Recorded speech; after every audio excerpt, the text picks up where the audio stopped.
Welcome back to Bourbon Country Reacts Hey everybody, it's Keith and Dustin and Bribes. and bourbon and country music and all that. Yeah, I'm excited.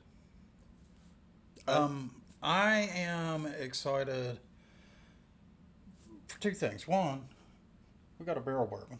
Mm-hmm. Two, we have an OG. Mm-hmm. So you can talk about the barrel bourbon, then we'll go to the OG. Okay, so we got a barrel bourbon from Steven. Thank you, Steven. And I'm gonna open this. So, What? We'll get to the bourbon when we get to the bourbon. Don't give too much away. We got a Oh.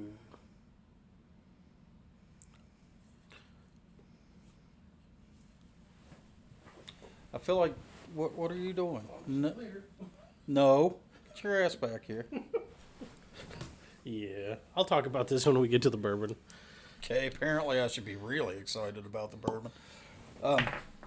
The song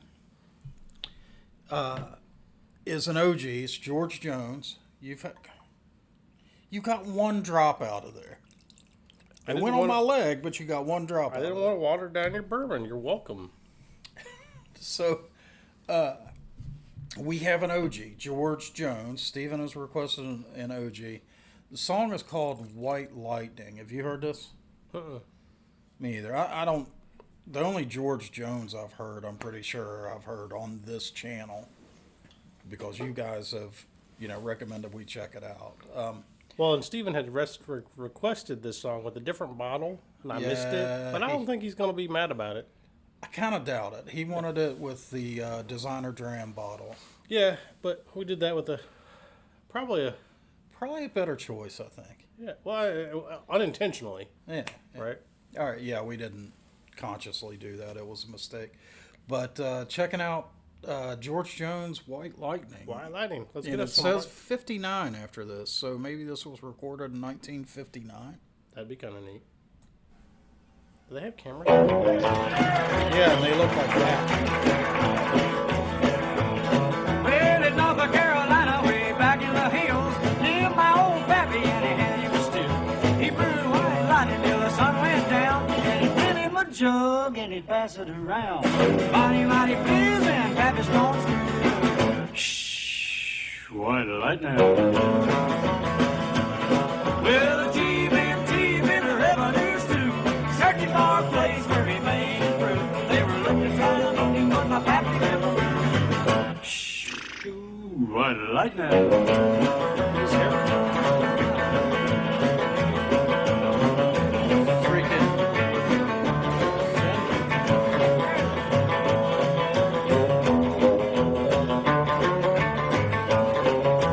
Dude, this is like 50 Well, I rock. asked my old pappy why he called it brew.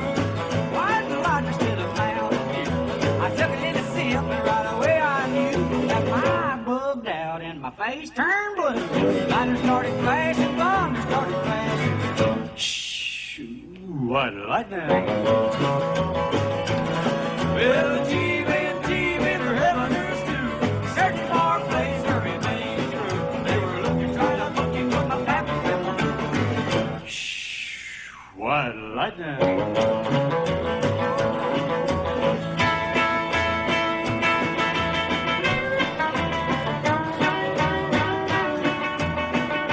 It's 50 rock.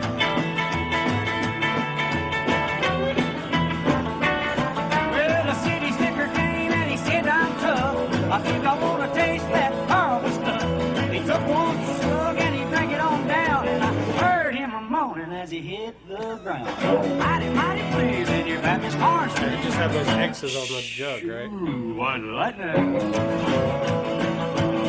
Well, G-men, the revenues too, searching for a place where he made his brew. They were looking, trying to looking, but my pappy never knew. Shh, white lightning.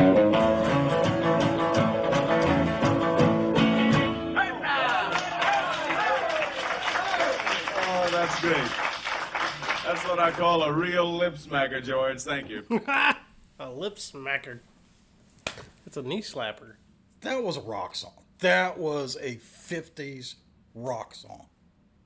Done by George Jones. Yes. There wasn't anything country about that. Nothing. other than the guy singing it was George Jones. Kinda. I'm not complaining. It reminds me of another song. Oh, it would remind you of hundreds of 50s songs, man. I mean, Chuck Berry's stuff would have sounded, a lot of it would have sounded a lot like that. I'll tell you what's wild, what kept going through my head. Like their commentary on the Almost like G-Men. Beach Boys. Oh, yeah. Beach Boys did a lot of that. So early 60s, late 50s, early 60s, I mean, that's when the Beach Boys hit it, you know? And they were playing that exact style of music. What I kept thinking of was like, this was the predecessor to Copperhead Road. Because they were talking about the G-Men and the revenuers coming up in the hollers. Yeah. And not finding what they were looking for. And I imagine that's probably been a theme in a lot of different genres of music for, you know, all the way back to Prohibition. So you just kind of got into my head a little bit. Think about if this was dropped in '59. Yeah. Prohibition Wasn't that old? You know, his Wow. father could have been Easily. running whiskey during Prohibition. Like for reals. Yeah. Yeah. Yeah. So, That's like kind of just thinking about that. It's like, wow. yeah, it's kind of neat. A little bit. It really is. I love the vibe of that song. I'm not a big 50s rock guy. Except for the Beach Boys. I am definitely a huge Beach Boys fan. Aruba. Jamaica. Not that one. Damn it. It's already stuck.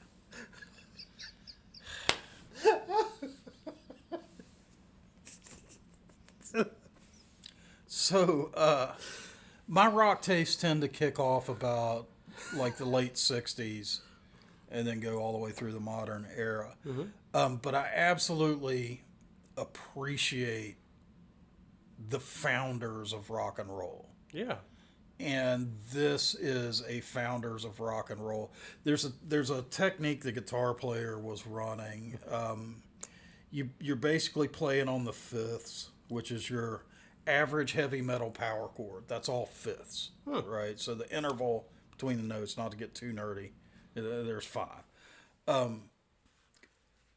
Then what those guys would do back in that time is hit the octave.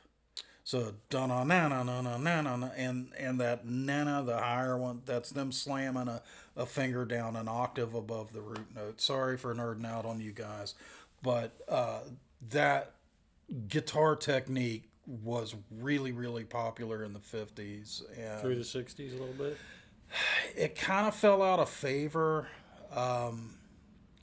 Probably the day that Jimi Hendrix stepped on stage at Woodstock and played the Star Spangled Banner. And everyone's like, Yeah, it was a great moment in history when Hendrix is like, did he do I that?" know all y'all are on acid, so I'm just gonna, it's real early in the morning. I'm just gonna go ahead and melt your minds and set the mood for the day. But yeah, so that older style is it's obviously super retro, but it does kind of want to make you get you moving. yeah, Yeah, yeah. a little bit, and it carries on. That style kind of has carried on through, particularly in honky tonk. You'll hear that a lot with the piano doing what the guitars were doing in this song. Yeah. Yeah. Yeah. So There's a little bit of that in the Great Balls of Fire. absolutely, it's exactly that. It's just done on the piano. Right. Exact same idea. You're playing on the fifths, and then you hit the octave on the fifth, on the octave, on the fifth. Yeah, so, man, this is the nerdiest I've gotten on music in a long time. In a minute. Apologies. We'll get to the bourbon now. Yeah, let's do that. You don't like this one, do you? It smells like a glass of vanilla extract. The nose is so vanilla. Not the bad kind of vanilla, like legit vanilla. The initial is a cinnamon nuke. Lemon in the mid. And the finish has... right before the lemon, I get a little bit of apple. That's there. It's there. The finish is, oak, cinnamon, and caramel mixed? A little bit. Yeah. Yeah. And, like, apple peel. Yeah, on the very edges of your tongue, on the back side, you get a little bit of that apple peel Ooh, oh, that's good. The apple peel flavoring. Wow. So tell me about this stuff. That's good. Well, we know. So we've had a few barrels on our channel. Mm-hmm. We know that none of them are generally that cheap. So, Stephen, thank you. You spent a little money on this bottle. I know you did. Where you got the proof at? I'm gonna have to. Man, I've got burn. And this is a barrel bourbon. I've got burn here right now from my last drink. That's telling me this got a little heat to it. It's aged 9 years. 9 years. Mm-hmm. And look at that color. This has got some ethanol in it, man. The burn on this is actually significant, but the flavor's so damn good you don't care. You don't care at all. You're like, yeah, I'm gonna get some more. I'm gonna put this. I got some cocoa. So yeah, it's there. Yeah. So I'm wanting to be split between 105 and 110. I'm gonna split it and say 107. So it's pretty smooth. What is it really? So this is a cast strength Okay. at 113.9. I guess the flavor's so damn good. Don't care. Don't care. Nope. We'll be like, yep. Yeah, this is really, really good bourbon. And dangerous. And You could pour do 2 fingers you of this. agree that it tastes in the 105 and 110 range? I think it's about, the 110. Yeah. That's about right to me. Yeah. And it's like, oh, nom, nom, nom, nom, nom, nom, nom. Now, we like high proof stuff. We've said that. Let's talk a little bit about why. Sure. So, a lot of bourbons, when they come out of the barrel, the distillers add distilled water into them to bring the proof down.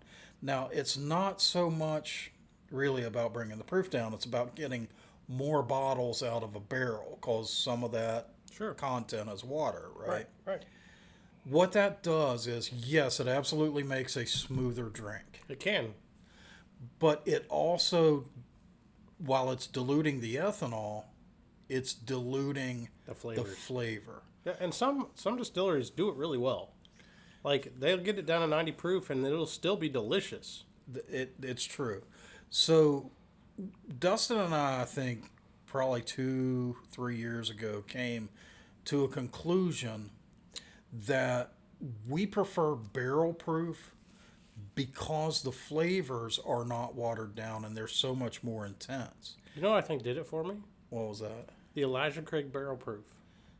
It would be a great example of that. Because I'm not a big fan of regular Elijah Craig. It's But when you get that flavor, that Elijah Craig flavor, and its full natural intensity, man, is it it great. changes your life. So the trick, though, is if you want to enjoy a barrel-proof bourbon and get that those punches of flavors, all the flavors, and not get a ton of burn and get hammered, tiny sips. Tiny, They're the tiny key. sips. And we don't recommend just like jumping into a barrel proof bourbon if you've never had bourbon. You'll blow your tongue off.